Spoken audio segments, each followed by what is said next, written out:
Halo Shalom, saudara di dalam Tuhan, apa kabar Anda hari ini? Berharap kita semua di dalam tubuh yang baik, sehat, Tuhan pelihara kita semua. Dan saya akan melanjutkan renungan saya tentang Good News for Families di dalam seri yang keempat, yang saya ambil dari Efesus pasal yang kelima ayat 22 hingga 24. Tema kita pada hari ini membahas tentang satu berita baik atau good news untuk para istri. Ya, terutama kita bicara mengenai peran seorang istri. Nah, mari kita membaca Efesus pasal yang kelima, ayat 22 hingga 24. Saya akan bacakan buat Bapak Ibu teman-teman sekalian. Kasih Kristus adalah dasar hidup suami istri.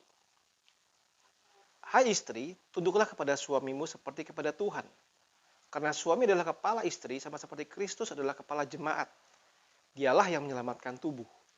Karena itu sebagaimana jemaat tunduk kepada Kristus, demikian juga istri kepada suami dalam segala sesuatu. Ini berita baik dari Efesus 5, 22-24 mengenai kasih Kristus dalam hidup suami istri. Saudara, pasti kita sering pernah mendengar satu kata singkatan ISTI, I-S-T-I, ya. Orang sering menyebutnya sebagai ikatan suami takut istri, ISTI, ya. Mengapa ada ISTI? Karena biasanya kita sering mendengar di dalam fenomena masyarakat itu adalah peran para istri yang lebih dominan, peran istri yang lebih otoriter. Mungkin mereka lebih kaya, mungkin mereka lebih pintar, atau mungkin suami punya kelemahan fisik atau kelemahan-kelemahan yang lain, atau punya kesalahan. Sehingga cenderung suami menjadi orang-orang yang isti, ya, ikatan suami takut istri. Saudara, itu fenomena-fenomena yang banyak di dalam masyarakat, dan mari kita sama-sama coba lihat apa sebetulnya kata firman Tuhan, struktur awal waktu Allah menciptakan pernikahan. Saya tampilkan sebuah gambar, silakan dilihat, saudara. Dalam sebuah gambar seperti ini kita melihat ada struktur yang paling atas itu adalah Kristus, kemudian suami di bawahnya, lalu istri dan anak-anak. Dan masing-masing punya tanggung jawab. Masing-masing punya peran sertanya. Masing-masing ada susunan-susunan yang harus ditaati dan tidak boleh tumpang tindih. Nah, ini adalah awal mulanya Allah menciptakan manusia. Awal mulanya Allah menciptakan lembaga pernikahan. Dalam Kejadian 2, 18-25. Waktu teman-teman membaca bagian itu, kita melihat bagaimana Allah itu mengambil tulang rusuk dari seorang pria, kemudian dia membentuk wanita. Ayat yang ke-23. Saudara perhatikan perkataan si manusia. Dia bilang seperti ini. Inilah dia tulang dari tulangku dan daging dari dagingku. Ia akan dinamai perempuan sebab dia ambil dari laki-laki. Sebuah pujian, sebuah puisi yang paling puitis pada waktu itu, waktu seorang manusia yaitu Adam melihat sosok yang sepadan dengan dia. Ya, sosok wanita yang pertama kali dia lihat. Dan di dalam posisi seperti itu, mereka masing-masing punya peran sendiri yang saling melengkapi di dalam kehidupan rumah tangga mereka. Akan tetapi, saudara, dosa masuk. Dosa masuk dan membuat mereka akhirnya mengalami konsekuensi terhadap dosa. Kita sudah tahu konsekuensi yang paling utama adalah hubungan mereka dengan Allah putus. Nah, Kejadian 3 ayat 16, saya bacakan.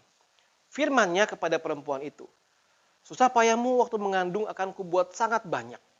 Dengan kesakitan kau akan melahirkan anakmu, engkau akan birahi kepada suamimu dan dia akan berkuasa atasmu. Muncul masalah-masalah di sini, saudara. Struktur terbolak-balik. Ada kesan-kesan orang-orang tertentu istri yang menjadi kepalanya suami. Apa penyebabnya? Saya sudah katakan di awal tadi, mungkin posisi istri lebih dominan atau lebih memiliki segala-galanya. Peran yang dibolak-balik. Istri jadi pencari nafkah utama. Apa masalahnya? Apa penyebabnya? Mungkin karena suami sakit keras atau suami malas. Muncul masalah-masalah apa? Penundukan diri atau submission. Soalnya sebenarnya problem submission itu bukan problemnya istri saja. Tapi semua manusia berdosa punya problem submission. Kita sulit sekali untuk tunduk kepada Tuhan. Sulit tunduk kepada otoritas. Dan yang terakhir kita mendengar satu masalah-masalah yang muncul dalam masalah-masalah zina sampai perceraian. Adanya will atau pill. Ya, berita idaman atau preidaman lain. Nah, ini masalah-masalah yang muncul di dalam pernikahan, di dalam hubungan suami istri, karena waktu dosa masuk, itu menjadi sebuah masalah yang sangat serius yang mempengaruhi semua hal tersebut. Tapi puji Tuhan, saudara, ada redemption. Setiap problem yang kita alami, ada penebusan Kristus. Efesus 4 ayat 20-24 berkata, kamu bukan demikian, kamu telah belajar mengenal Kristus. Kamu telah mendengar tentang dia dan menerima pengajaran di dalam dia menurut kebenaran yang nyata dalam Yesus Kristus. Yaitu bahwa kamu berhubung dengan kehidupan kamu yang dahulu harus menanggalkan manusia lama yang menemui kebinasaannya oleh nafsunya yang menyesatkan, supaya kamu dibahari di dalam roh dan pikiranmu dan mengenakan manusia baru yang telah diciptakan menurut kehendak Allah di dalam kebenaran dan kekudusan yang sesungguhnya. Nah, ini soal manusia baru, saudara. Jadi waktu Kristus masuk di dalam hati kita, dia mengubah hidup kita, mengubah kehidupan kita, dan akhirnya menjadikan kita sebagai manusia baru. Nah, menyambung renungan minggu-minggu yang sebelumnya, waktu seorang pasangan akhirnya menikah, berarti dua orang yang adalah manusia baru menyatukan diri di dalam pernikahan kudus dan menjadi suami istri. Nah, sehingga Efesus 5 ayat 22 waktu berkata, istri, tunduklah kepada suamimu seperti kepada Tuhan. Kita melihat itu sebuah panggilan atau perintah kepada istri yang adalah manusia baru untuk tunduk kepada suami yang juga adalah manusia baru seperti kita tunduk kepada Tuhan. Saudara, saya akan sharingkan beberapa hal yang sangat penting yang menarik sekali dari firman Tuhan ya. Poin yang pertama adalah gini. Istri itu adalah penolong yang sepadan. Saudara, waktu Allah mencipta, dia berikan mandat kepada Adam untuk menguasai bumi. Adam butuh penolong. Dia mampu memberikan nama kepada semua hewan, tapi dia tidak menemukan penolong yang sepadan. Penolong itu adalah Ezer. Posisinya inferior, tetapi sama dengan Adam. Tapi perannya berbeda. Saudara, apa sih peran istri? Wah, banyak sekali ya. Saudara bisa melihat sendiri di dalam rumah tangga saudara bagaimana peran seorang istri. Tapi ada sebuah Amsal yang baik sekali. Amsal 31 ayat 10 sampai 31, judulnya adalah puji-pujian untuk istri yang cakap. Ada 10 hal, saudara. 10 hal karakteristik istri yang cakap. Saya akan siarkan secara singkat. Yang pertama, faith, iman. Istri yang cakap itu istri yang memiliki iman dan punya relasi yang baik dengan Tuhan. Yang kedua, marriage. Istri yang cakap itu adalah istri yang rohani, istri yang bijaksana, istri yang setia kepada Tuhan. Yang ketiga karakteristiknya adalah mothering, seorang wanita yang punya keibuan, sikap keibuan. Yang keempat, istri yang memperhatikan health, dia memperhatikan kesehatan anggota keluarganya. Yang kelima, istri karakteristiknya adalah service, dia melayani dengan semangat, melayani keluarganya dengan semangat. Ini yang kita boleh lihat sebetulnya pekerjaan istri itu tidak ada habisnya, saudara ya. Kalau saudara bekerja di kantor ada jam kerja, tapi kalau di rumah istri tidak ada jam kerja, betul-betul melayani dengan semangat sepanjang waktu. Yang keenam, secara finance, istri yang bijak adalah istri yang bisa dengan bijak mengatur keuangan keluarga. Yang ketujuh, secara industri, istri yang bijak adalah istri yang juga bisa bekerja. Tapi saudara harus perhatikan di sini bukan bekerja sebagai pencari nafkah utama, karena akan mematikan peran pria. Tapi istri yang mampu bisa juga bekerja.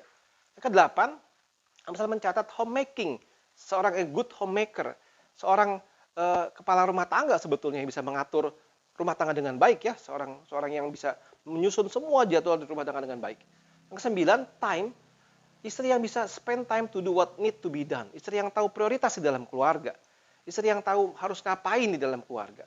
Yang kesepuluh, beauty disebut di situ, istri yang juga cakap secara fisik, well dressed ya, istri yang memperhatikan penampilan. Nah, saudara, kalau saudara menelusuri lagi satu persatu Amsal 31 tadi itu, saudara akan melihat betul-betul sebuah gambaran yang sangat luar biasa untuk seorang istri yang cakap.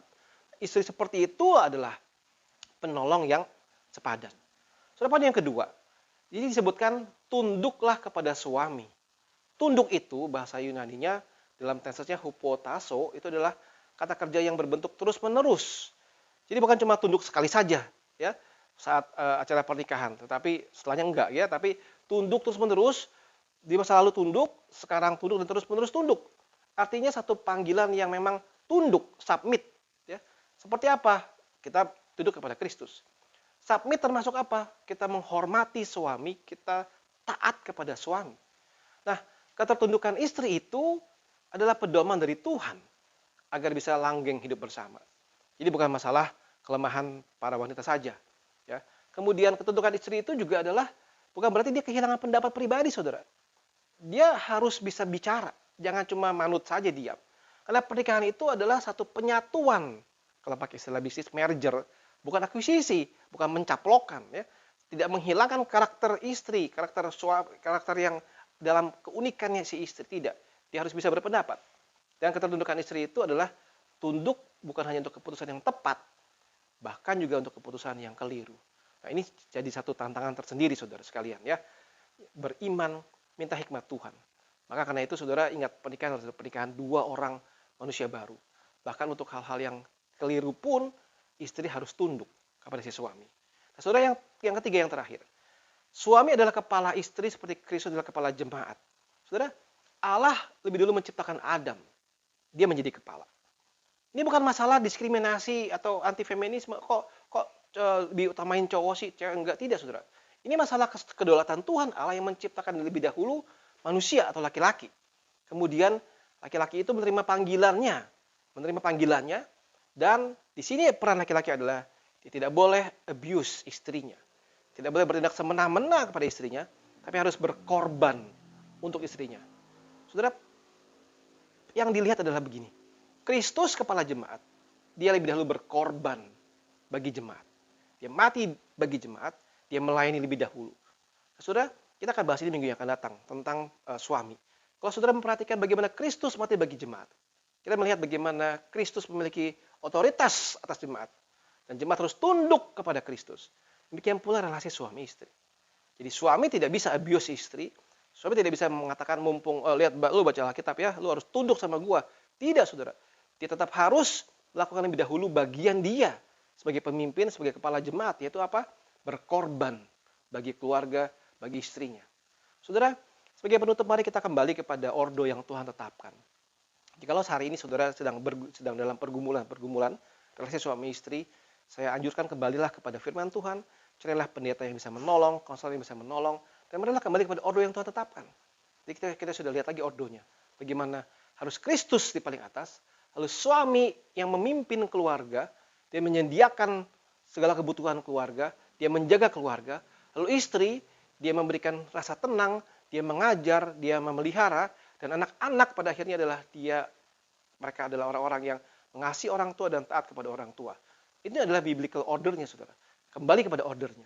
Sehingga saat kembali kepada ordernya, mari kembali kepada fungsi dan peran masing-masing. Saudara, hidup akan jauh lebih indah kalau kita kembali kepada firman Tuhan. Saudara-saudara sekalian, kasihilah istrimu. Saudara-saudara sekalian, tunduklah kepada suamimu. Mari kita jadikan ini sebagai satu pedoman untuk menjadi sebuah kabar baik di tengah-tengah zaman yang seperti ini. Saudara, sampai kapan? Sampai akhirnya maut memisahkan kita. Saudara, saya rindu agar kita semua, baik yang sudah menikah, yang belum menikah, yang sedang berpacaran, mari sungguh-sungguh gumulkan. Seperti yang saya sampaikan minggu lalu, bahwa pernikahan itu bukan akhir. Tidak ada love happily ever after, tidak ada. Tapi pernikahan adalah sebuah awal, dan di mana saat itu masuk ke jenjang itu, maka suami istri harus mengambil fungsi dan peran yang sesungguhnya. Saudara, ada good news buat family. Kalau hari ini kau merasa putus asa, kau merasa kecewa dengan pasanganmu, ada good news untuk family. Kau merasa sulit tunduk kepada suamimu, ada good news untuk engkau. Kau merasa engkau susah mengampuni dia, mungkin dia sudah menyakiti engkau, ada good news bagi engkau. Dan para suami, jangan lupa, dalam peranmu sebagai suami, ada good news bagi engkau, ada tanggung jawab juga bagi engkau. Sehingga mari kita sama-sama satukan keluarga kita dalam Tuhan. Dan kita bisa bersama-sama merasakan kasihnya Tuhan dalam keluarga kita.